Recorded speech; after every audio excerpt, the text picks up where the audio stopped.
temporary closure of all its UK and US venues. Britain's biggest cinema chain is considering shutting all its UK and US venues temporarily after the release of the latest James Bond film was put back to next year. Cineworld, which owns the Regal Cinema and Picturehouse chains, said in a statement on Sunday, "We can confirm we are considering the temporary closure of our UK and US cinemas, but a final decision has not yet been reached. Once a decision has been made, we will update all staff and customers as soon as we can." The company has 127 cinemas in the UK, including 26 Picturehouse venues, and 536 Regal cinemas in the US. It employed 37,000 people globally before the pandemic, with 5,500 in the UK. Its cinema in Dublin, its only venue in Ireland, had to close due to tightened COVID-19 restrictions 2 weeks ago.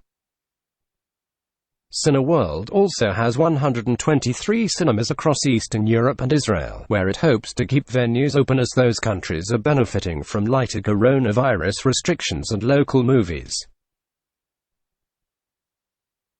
The premiere of the new 007 movie, No Time to Die, has been twice postponed, from April when cinemas were shuttered to the 12th of November, and now to April 2021, in a big blow to the cinema industry.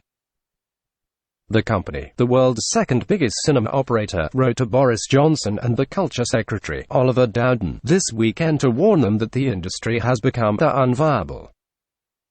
Film studios are postponing blockbuster releases because audience numbers have been slow to recover since the COVID-19 outbreak.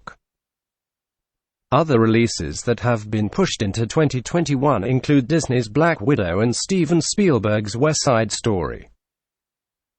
Disney has pushed back all Star Wars and Avatar film releases scheduled between 2021 and 2027 by 1 year, which means there will be no Avatar 2 next year and no new Star Wars movie in 2022.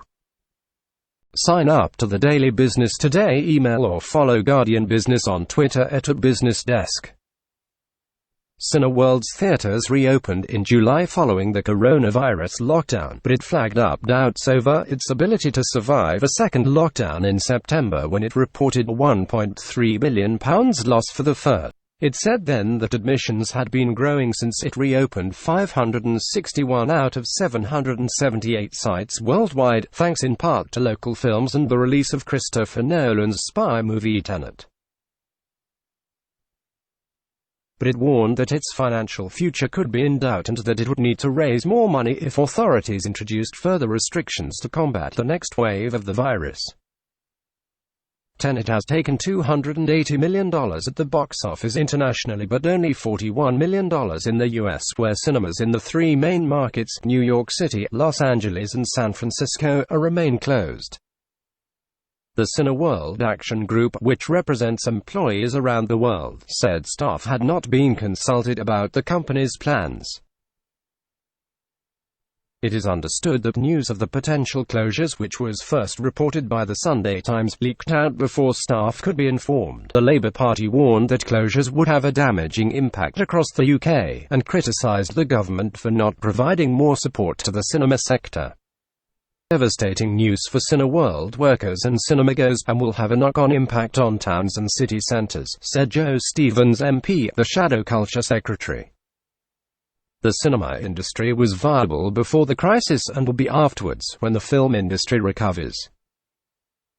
The failure of ministers to recognise the value of shut-down businesses, which now includes many cinemas, means they are consigning thousands of workers to the scrap